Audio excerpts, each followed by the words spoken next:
ಮಾತಾಡಲೇಬೇಕಾದಂತ ಸಂದರ್ಭ ಇದೆ. ಡಾಕ್ಟರ್ ನಾಗರಳ್ಳಿ ಅವರು ಮತ್ತು ನಾವು ಸುಮಾರು 10-11 ವರ್ಷದಿಂದ ಸ್ನೇಹಿತರು. ಅದಕ್ಕಿಂತ ಹೆಚ್ಚು ಅಂತಂದ್ರೆ ನನ್ನ ತಂಬಿದ್ದಂಗೆ ಅವರು. ಆಮೇಲೆ ಅವ್ರ ತಂದೆಯವ್ರ ಸಹಿತ ನನಗೆ ಅಪಾರ ಆಗ್ಬೇಕು. ಆಕ್ಚುಲಿ ಅವ್ರ ಪುರಾಣ ಚಾಲು ಮಾಡೋ ಮಂದಿ ನನ್ನ ಬಗ್ಗೆ ಬಹಳ ಹೇಳಿರೋರು. ಅಂತ ವ್ಯಕ್ತಿತ್ವ ನನ್ನದಲ್ಲ ಅಂತ ನಾನು ತಿಳ್ಕೊಂಡಿನಿ.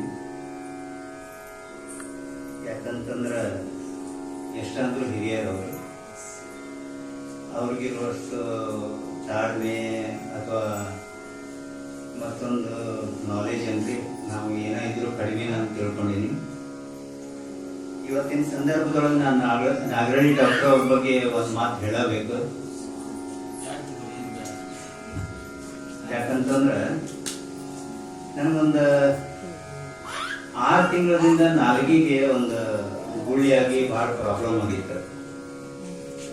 ಅದನ್ನು ಹುಬ್ಳಿ ಒಳಗೆ ದೊಡ್ಡ ದೊಡ್ಡ ENT ಸ್ಪೆಷಲಿಸ್ಟ್ ಅನ್ನುವಂತ ಬಹಳ ಹೆಸರು ಮಾಡಿದ ಡಾಕ್ಟರ್ಗೆಲ್ಲ ತೋರಿಸಿದೆ. ಸುಮಾರು ರೊಕ್ಕ ಖರ್ಚು ಮಾಡಿದೆ, ಗುಣ ಏನು ಕಾಣಲಿಲ್ಲ. ಅಲೋಪತಿಕ್ ಔಷಧ ಆಯ್ತು, ಹೋಮಿಯೋಪತಿಕ್ ಔಷಧ ಆಯ್ತು, ಗುಣ ಕಾಣಲೇ ಇಲ್ಲ. ಜಾಸ್ತಿ ಹಾಕೋದು ಹೋಗ್ತದೆ. ನನಗೆ ಹೆದರಿಕೆ ಏನಿತ್ತು ಅಂತಂದ್ರೆ ನಾಲ್ಗಿಗೆ ಎಲ್ಲೋ ಕ್ಯಾನ್ಸರ್ ಆಗೈತೆ ನನಗೆ ಅಂತ ಹೇಳಿ. ಸಾಯ್ಲಿಕ್ಕೆ ನನಗೇನು ಹೆದರಿಕೆ ಇಲ್ಲ, ಆದ್ರೆ ಬಹಳ ನೋವು ಅನ್ಬಿಸಿ ಸಾಯೋದ್ ಬೇಡ, ಕುಂತಲ್ಲೇ ಸತ್ರ ಬಹಳ ಚಲೋ ಅಂತ ಹೇಳಿ.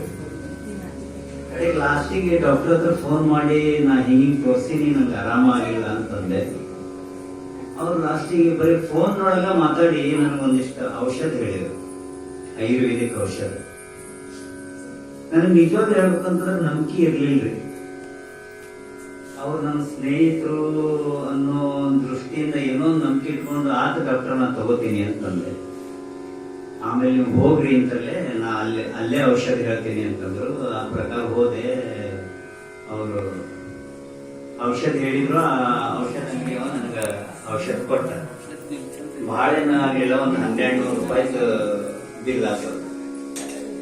ಬಂದು ತಗೊಂಡೆ. ಅವರು ಡಾಕ್ಟರ್ ನನ್ಗೆ ಹೇಳಿದ್ರು, 1 ವಾರದಾಗ ನಿಮ್ ಗುಣ ಕಾಣ್ತೈತಿ ನೋಡ್ರಿ ಅಂತಂತ ಹೇಳಿ. 15 ದಿವಸ ಆದ್ರೂ ನನ್ ಕಡಿಮೆ ಅನ್ಸಲಿಲ್ಲ. ನನಗೆ ಮತ್ತೆ ಅಪನಂಬಿಕೆ ಚಾಲು ಆಯ್ತು. ಆದ್ರೂ ತಾಳ್ಮೆ ತಗೊಂಡೆ ನಾನು. ಯಾಕಂದ್ರ ಆಯುರ್ವೇದಿಕ್ ಸ್ವಲ್ಪ ಲೇಟ್ ಆಗಿ ಆಗ್ಬೋದು ಅಂತ ಹೇಳಿ. ಏನೋ ಗೊತ್ತಿಲ್ರಿ, 1 ಡೋಸ್ ಮುಗೀತು, ನನಗಿನ್ನೂ ಗುಣ ಕಂಡಿದ್ದಿಲ್ಲ. ಆಮೇಲೆ ಮತ್ತೆ ಡಾಕ್ಟರ್ಗೆ ಮತ್ತೆ ಫೋನ್ ಹಚ್ಚಿದೆ. ಡಾಕ್ಟರ್ ಯಾಕೋ ನನಗೆ ಇನ್ನೂ ಆರಾಮ ಆಗೋದು ಇಲ್ಲ, ಔಷಧ ಕಂಟಿನ್ಯೂ ಮತ್ತೆ ಇನ್ನೊಂದು ಡೋಸ್ ತಗೊಳ್ರಿ ಅಂತ ಹೇಳಿದ್ರು.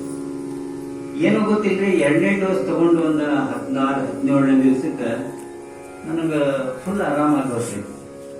ನನಗೊಂಥರ ಮಿರಾಕಲ್, ಏನೋ ಒಂದು ಅದ್ಭುತ ಇದು ಆದಂಗ ಆಯ್ತು. ಹಿಂಗಾಗಿ ಅವಾಗ ನನಗೆ ನಂಬಿಕೆ ಬಂತು, ಆಯುರ್ವೇದಿಕ್ ಅಂತಂದ್ರೆ ಏನ್ ಮಾಡಿ ಶಕ್ತಿ ಇರ್ತೈತಿ. ಹಿಂಗಾಗಿ ಎಷ್ಟೋ 1000 ರೂಪಾಯಿ ಖರ್ಚು ಮಾಡಿದೆ, ದೊಡ್ಡ ದೊಡ್ಡ ಡಾಕ್ಟರ್ ತೋರಿಸಿದ್ದೆ, ಏನೂ ಗುಣ ಆಗಿದ್ದಿಲ್ಲ. ಕಡೆಕ ನಮ್ಮ ನಾಗರಳ್ಳಿ ಡಾಕ್ಟರ್ ನನ್ ಗುಣ ಮಾಡಿದ್ರು. ಆ ಋಣ ನಾನು ಹೆಂಗ್ ತೀರಿಸ್ಬೇಕೋ ಗೊತ್ತಿಲ್ಲ. ಅವ್ರು ನನ್ಗೇನು ಫೀಸು ತಗೊಳಿಲ್ಲ, ಏನೂ ತಗೊಳಿಲ್ಲ. ಅವ್ರ ಪಾಪ ಬ್ಯಾಟ್ರಿ ಅಂತ ಹೇಳಿ ಅವ್ರು ಇಲ್ಲ, ಅವ್ರ ಒಂಥರ ಸಮಾಜ ಕಾರ್ಯಕರ್ತರು ಇದ್ದಂಗ. ಅವರು ಡಾಕ್ಟರ್ ಕಿ ಅನ್ನೋದಕ್ಕಿಂತ ಸೈಡ್ ಬಹಳ ಅವರು ಚುಟಕ್ ಬರೀತಾರ, ವಾಟ್ಸಪ್ ಒಳಗೆ ಹಾಕ್ತಿರ್ತಾರ, ಮತ್ತು ಸಮಾಜ ಸೇವೆ ಮಾಡ್ತಿರ್ತಾರ. ಸಂಗೀತ ಡಾಕ್ಟರ್ ಕಿ ಆಲ್ ಇನ್ ಒನ್ ಇದ್ದಂಗ, ಅವರು ಮೊನೋಪ್ಲೇ ಇದ್ದಂಗ. ಹೀಗಾಗಿ ಅಂತವ್ರ ಸ್ನೇಹ ನನಗೆ ಸಿಕ್ಕಿದ್ ನಿಜವಾಗ್ಲೂ ಖುಷಿ ರೀ.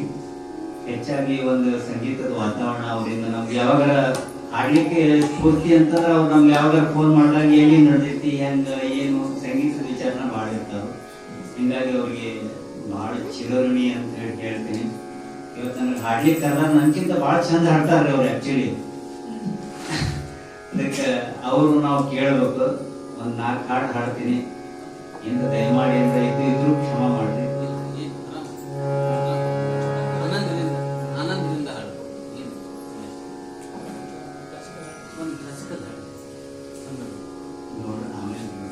ಲೈಟ್ ಸ್ಟಾರ್ಟ್ ಮಾಡ್ತೀನಿ.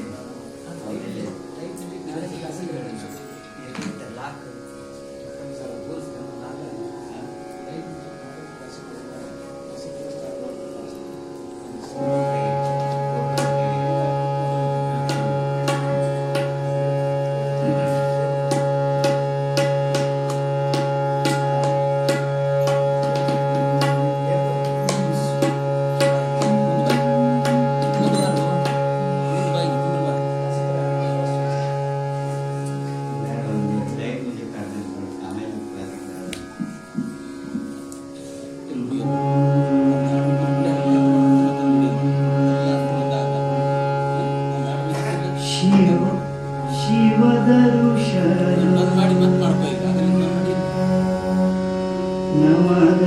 ನಮಗಾಯಿತು ಕೇಳಿ